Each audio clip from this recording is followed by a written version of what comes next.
I'm going to introduce you to the more or less right formula. It's not really a formula. It is a simple long division problem that is kind of shortly done, and it is a key to your freedom in knitting. With this formula, you can adjust all kinds of patterns in ways that you never thought possible, and you can make your own. Besides it being easy, it's so versatile. You use it many times. You have to go from more to less and less to more in making a sweater a lot of times. For example, if you're going to make a V-neck, you have to decrease. You have a bunch of stitches here. You have to have less stitches by the time you get into the shoulder. So you have to decrease along this line.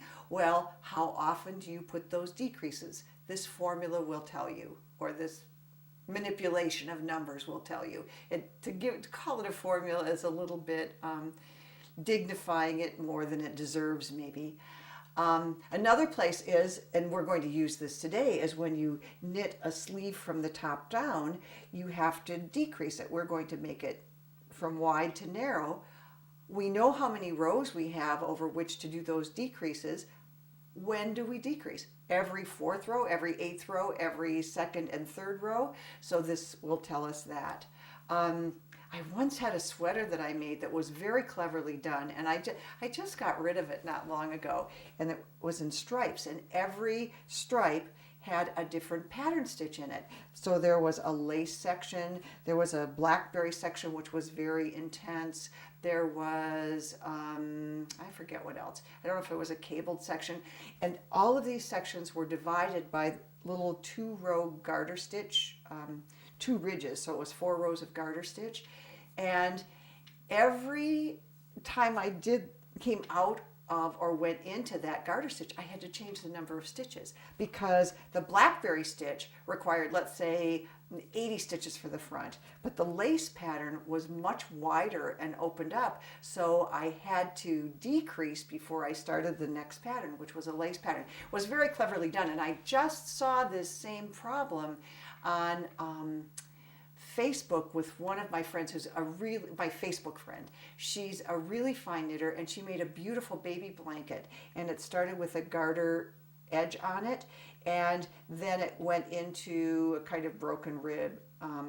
So it sucked in. It was stockinette then there was a row of purl. It was like 4 stockinette, 1 purl, and then it also had some garter staggered up the way. It was a very pretty pattern, a very pretty checkered pattern, but the garter stitch on the bottom was too wide, so it looked ruffled.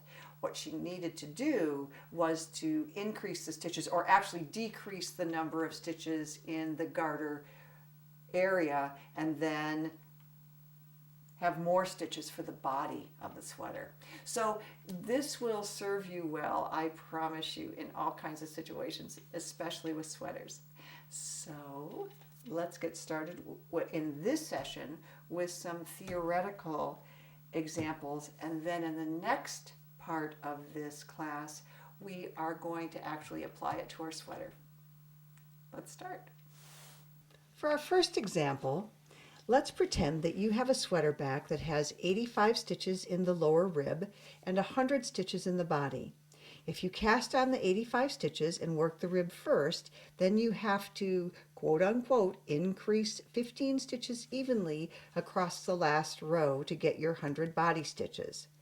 This is the procedure that we use to find out how to do that in a regular fashion. First of all, you start with the number of stitches or rows that you have right now. And that goes here. That's 85. Then, as the divisor, you use the number of stitches that you need to increase. In this case, 15. Now, 15 goes into 85 5 times. 5 times 5 is 25. 75. 5 times 1, 2, 70. And a remainder of 10. Now stop there. Now, at the top, you add 1 and come up with the number 6. And we go to the divisor and say 15, come around this way, minus 10 is equal to 5.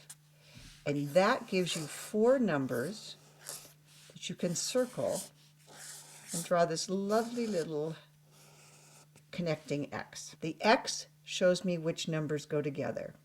And if I were to translate that into knitting language, it would be to increase every 5th stitch 5 times and in every 6th stitch 10 times. So this gives us the interval up here, every 5th stitch and every 6th stitch, and this tells us how many times total we have to do it. Well, of course, we have to do it a total of 15 times, and sure enough, 10 plus 5 is equal to 15. Let's do this again, but this time let's go from the larger number, the 100, and pretend we have to decrease to get down to 85. So we always start with the number of stitches or rows that we have right now. That makes it easy. This time we have 100, and we're going to have to decrease 15. 15 goes into 100 6 times. 6 times 5 is 30. Gives me 90. Again, a remainder of 10.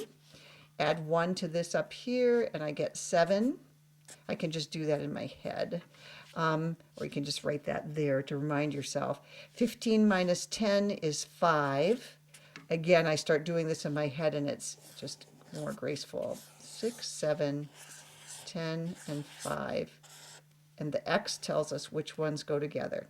And what this says is, in actual knitting language, is that I must decrease every 6th stitch 5 times and every 7th stitch 10 times. Now, what exactly does that mean? You go 1, 2, 3, 4, 5, 6, decrease, 1, 2, 3, 4, 5, 6, 7, decrease, 1, 2, 3, 4, 5, 6, 7. No, if you do that, you are in trouble, because this is what it means. Watch my hand.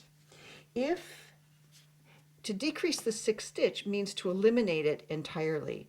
So here are my first 5 stitches, 1, 2, 3, 4, 5. Here's my 6th stitch, and in order to eliminate it, I combine it with that 5th stitch, and look at what I've got. I've got knit 1, 2, 3, 4, knit 2 together. Aha! Let's try that one again. Let's get this out of the way so you can actually watch my fingers. And I suggest that you do this at home to actually remind yourself about it. So let's say you have to decrease every 4th stitch across the row. What does that look like? Well, let's do it on this hand this time. Here are my 4 stitches, and I'm knitting, so I'm coming from this direction, and I have to decrease every 4th stitch. If I waited until I got to the 4th stitch, then I would be combining with the 5th stitch. But actually, you combine it with the one before it. To decrease every 4th stitch, it means knit 2 together.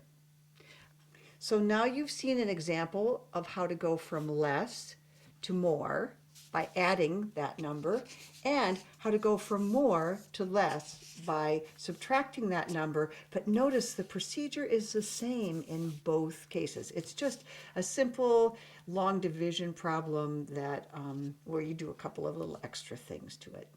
Once you learn to use this, it totally opens up your knitting freedom.